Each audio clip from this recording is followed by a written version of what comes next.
Today, we're going to be talking about the importance of clean data and business intelligence, which helps increase business growth and gives some clear data insights for most businesses. So we're going to kind of go through what most people should be looking for when it comes to data and what they should do when it comes to cleaning it and analyzing that data for their business. But before we start, first, I like to start with who I am. So my name is Jacob McCoy. I'm a father, founder, and a published author. I've been in the tech space now for over 15 years, both in IT support, website, digital management, digital analytics, cybersecurity, server management. I've kind of covered the whole spectrum in those 15 years. And I built multiple platforms over those years for companies that many people have probably used. Like, for example, Verizon. I've helped build a good portion of their analytics and their platform for a long time. I got a passion for understanding business data and trends. Everything that goes through my head is data 100% of the time. And I proudly live in Virginia, which, everyone says arguably, but I think it's the most beautiful state, hands down, in the United States. So what we'll be covering in this is understanding data analytics, the current state of data usage in businesses, the benefits of using data analytics, and how you can transform that data into actionable insights with business intelligence tools. Then at the end, we'll have a short dashboard demo that I can show as to how we collect and clean that data for clients. So, understanding data analytics.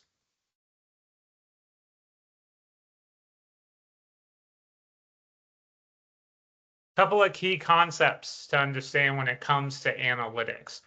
Data collection, data pre-processing, and also statistical methods are the three key concepts you need to understand when it comes to data analytics. Data collection starts with finding all the places that you can collect the data for your business on. Then it comes to the processing phase, which this phase is mostly skipped when it comes to other data dashboards compared to like the one that I built or other companies that I've worked for. They usually skip the cleaning process, which is where a lot of failure happens when it comes to business intelligence. And then statistical methods in going through and finding exactly what needs to happen within a certain platform and how you can use that platform to then gain business intelligence. There are 4 types of data analytics, and I'm going to just kind of briefly go over these types there. I have them kind of written out there. But first thing is descriptive analytics. This is letting you know why something happened and how you can replicate it. You have your diagnostic analytics. Your diagnostic analytics is telling you, okay, well, how am I able to have that happen again? Why is it continuously happening? It allows you to dig deeper into actual trends and figure out how to replicate trends. It's something that a lot of people have probably heard before is predictive analytics. And that's exactly what it sounds like. It's able to take historical data from your business and predict when another trend could potentially happen. A good example I use all the time is if you're selling boots and it comes to the winter seasons and you want to put out a sale, that sale would then be able to tell you exactly, where within the data it would be a good idea to have that sale. And it could actually give you insight into how to do it better for the next year or the next season. And then there's prescriptive analytics. And this comes down to what should you do next with that data? So after you've already gone through the process of going through and figuring out what needs to happen, then you're able to say, okay, well, how can I go through and maybe replicate this again for something else that I want to run? So if you're selling sandals in the summer and you don't have enough data, well, maybe you should start collecting data on that so you're able to do better in sales and marketing. Now, some of the professionals that benefit from data analytics, now there's a lot that, from a professional standpoint, that can benefit from analytics, but I'm only focusing on these core ones. Generally, this is what most people focus on. So marketers, they leverage customer data to enhance marketing strategies. All right, so if you have a Google ad spend and you want to be able to take that Google ad spend and work it better, you'd be able to use your data analytics, go through your Google Search Console, go through your Bing Webmaster Tools, find out what people are actually looking for. And that really helps marketers build better marketing strategies and spend less money on ads. You've got product managers who can analyze user data to improve products, right? So if you're, once again, selling boots or sandals, and you want to go through that process of, hey, how can I sell more boots? Well, maybe you should have more sizes. It looks like you don't have 11s or 12s in stock most often, and it seems like you're missing that mark. So it helps product managers quite a bit. Finance professionals. Now, this comes down to forecasting. A lot of this is predictive analytics when it comes to finance professionals. They like to kind of project and predict what their finances are going to be within that business. So if a bank wants to go through and figure out, well, hey, how many accounts do we currently have open? How many can we have in the future? And what do we need to do for that? Finance professionals can use that as well. Another good one that I like to point out is HR professionals, right? So from an internal perspective, if you want to be able to keep track of everyone that works in your business, and maybe you want to find out the hiring, the firing rate, the onboarding process, see if you can improve it, that's where data analytics can help a lot for HR professionals. And all business owners can benefit from everybody in their team from data analytics. Now, the current state of data usage in businesses. Now, as I'm going to this next screen here, about 80% of people, or 80% of data in enterprises, they do not follow or go through a process of cleaning data, looking at the data. They go off of gut feelings, right? A good majority of businesses run off of gut feelings. Hey, this has worked for us all the time in the past. There's no reason to fix it. It's not broken. But if it can be improved with business analytics and business intelligence, you should definitely look at it, right? And the reason being is that for how much data, I mean, there's terabytes of data every single day from multiple businesses that runs through, and you need to be able to check that, right? It's very important to use all of your data points so you can grow as a business or an organization. Many other companies are also using business data, and they're going to beat you if you're not using business analytics. So the importance of data analytics, as I mentioned, is companies who are using it and competing in your same market, they're going to be the ones that are going to be ahead because they're getting those additional insights, right? Now, challenges businesses face with data, right? And these are three pretty common things, and it's not just data in general that these have in common, but for the most part, data silos, data quality issues, and lack of skilled personnel. Those are the three top that would come into place for data analytics, right? So you've probably been in a business before where you'd be sitting with your team and your team is working on a project and that project's doing really well, but you're not communicating to the rest of the team or the rest of the company itself. And so then when you have another team look at what you're working on, well, now they have insight into what would work better for it. So since there's no communication, then you end up working on a project multiple times. It's the same thing with data silos. If you keep all that information within an internal team, but not share that information to where everyone else can build intelligence off of it, it makes it very difficult. Data quality issues is huge. That comes to data cleaning, right? Well, as I mentioned a couple of times already, data cleaning is the most boring part of data analytics, period. And most people will look at the data and say, hey, this looks about right, and then they run off of that. Data cleaning is very important in that regard, so you know exactly what you're looking for. That's the main reason most dashboards, I'm sure anyone that's been on LinkedIn, Facebook, or YouTube, and you look at your analytics, the dashboards are all over the place and you can't understand them. Most of them are designed that way by default, so you can't actually understand what the process is. But most of them are actually trying to provide you good insight. They're just not cleaning that data. And then lack of skilled personnel. No one really enjoys data entry or data analytics unless they have a passion for data analytics like myself. Data analytics is one of the biggest growing careers that you can have for any business, but businesses have to want business analytics, and if they don't, then it makes it hard to get those jobs. So there's a huge lack of data analysts out there that are able to take that and clean that data. Now, challenges of raw and unclean data. Now, this is my primary focus, is being able to take your data points, clean them up, and then figure out an exact way that you can use those.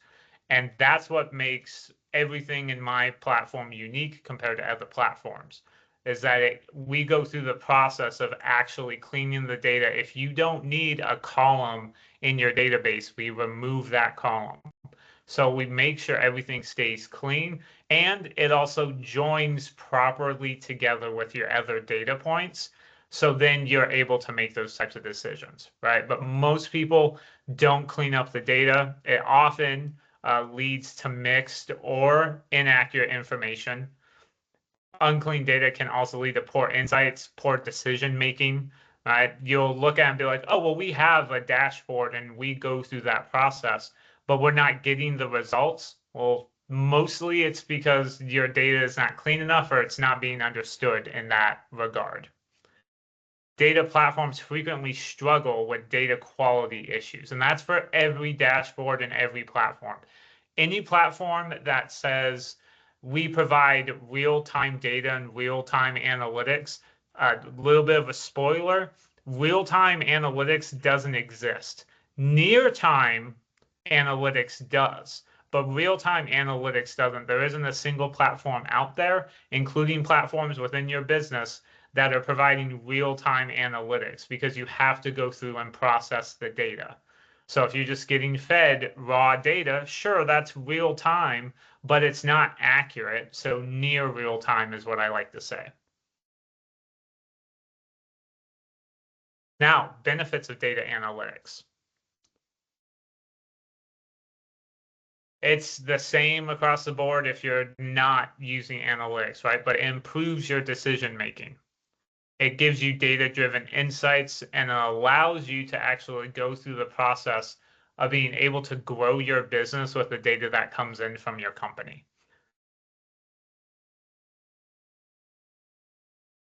Now, data analytics and business intelligence tools can help with customer insights. Now, that's the biggest thing that most focus on when it comes to data. Well, how am I going to take this and make a return on the investment I put in? How is it going to improve my customers, and how will I gain more customers? Well, you can go through the process because you can understand your customers' behavior better if you go through data analytics, if you go through the process, right? It helps you figure out, hey, maybe I shouldn't sell boots in the springtime and I should pull them off my shelves. Even though I have sales during the spring, maybe it makes more sense to put them closer to fall. Things like that. Helps with operational efficiency. This comes with internal tools, which if you have QuickBooks, Salesforce, if you're using Microsoft 365 or even Google, if you have YouTube, Facebook, Instagram, any social media posts, your website, all of that collects data that you can then use to grow your business. Getting those all to communicate together and judge and make sure everything's great, that's where your operational efficiency can come into play once they're communicating properly together. It helps reduce a lot of costs. when it comes to additional software, when it comes to additional additional staff, things of that nature, you'd be able to see, okay, well, maybe we don't need to spend that money because our data doesn't show that we should. Now, transforming that data into actionable insights with business intelligence tools, right? So this part, right? Business intelligence, or what most people hear about is BI for short. You'll hear, hey, I have a BI platform, or I have a business intelligence platform. They're one of the same, right? Business intelligence is crucial for any business, but it comes with understanding what is in business intelligence, which includes, data warehousing. You have to store your data somewhere where it's accessible, making sure that there's a platform that can read it and go through that process, right? Same thing with data is only as good as getting reports back from it, right? So you have to make sure that you're building reports and you're looking at those reports and spending time with those reports. How business intelligence helps other organizations is actually probably one of my favorite slides that I currently have in here. But it helps, and you'll hear me say this a lot, data-driven insights. Data-driven decision-making is probably my favorite phrase. It helps so much. And I will show here a platform here at the end. I'm just about to wrap up, to where it makes a world of difference. It makes a huge difference. It makes you faster to respond to your customers. It makes you faster to make decisions that you would sit and wait for, right? It helps with customer solutions. It's huge. So in conclusion, before we go into our demo, right, we went over the importance of data analytics, how you can leverage the benefits of data analytics, and how you can use analytics within business intelligence tools. Now, this is my only little pitch that I have for this webinar, but I do 100% free data journeys. Now, what does a data journey mean for you? It's going through what platforms you have and you telling me, hey, I would love to have more insights on this. Perfect example is going to be in this demo is from a marketing perspective. I want to see all of the information that comes from my website, social media accounts. I want to have all that in a single comprehensive platform that I can go through and make insights on. So I go through that entire process with you, once again, completely free of charge, just to be like, hey, if there's somewhere that I can help you, I will pitch that I can help you, but I'll at least point you in the right direction and let you know if you even have the data to make those insights or what platforms you should look at to potentially get those. Now, the fun part, which is demo time. So this is the Spark dashboard. This is the platform that I have built that has all the information that you could potentially need. Let me get you all the full screen size so you can see it. Everything you need from a marketing perspective. So it has all the Google information, right? And I'll just kind of go through it here, like I said, very, very quickly. We won't get super deep into it. If you'd like to see more, we can have that discussion outside of this. But it pulls all the information from Bing, from YouTube, from LinkedIn, from Clarity, from Google. It pulls in all the information and provides graphs and dashboards, as well as adding filters and date ranges so you can go through and see differences in here. And I'll just kind of fly through this to kind of show what it looks like. So for example, Google Analytics, which is huge for anyone that's in the marketing field. It shows sums of clicks, engagement rate, and it shows, how many impressions that it runs through. Same thing with Bing, right? Everyone always focuses on just Google, but Bing is also still a search engine, regardless of what people say. But it is one of the search engines you should also be focusing on. And it looks like I gotta give YouTube a second, one moment. So this runs through, and any video that is put up would run through and do data analytics for that, so you can know what your best video is and the views for it. Same thing with LinkedIn. analytics. You can go through the process and it will tell you specifically how many views you have and the sum of how many people have visited your page. It can give you all that information. And as just kind of like a sample, I just have a couple of dashboards in here. But as I mentioned, like for example, Clarity, you can have as many different types of dashboards that you want. And Microsoft Clarity, for anyone with a website currently right now, if you're not using Microsoft Clarity to track your traffic on your website, you should really look into Microsoft Clarity. It's super easy to install on a page. But that is my platform. I want to thank everybody for coming out. I'm sure I'll have another one here coming up next month, and we will go over a little bit in more detail on the dashboard. Please feel free to shoot me over some information if you would like to see more and maybe a little more specifics in the next one. Once again, thanks everybody. Have a great day.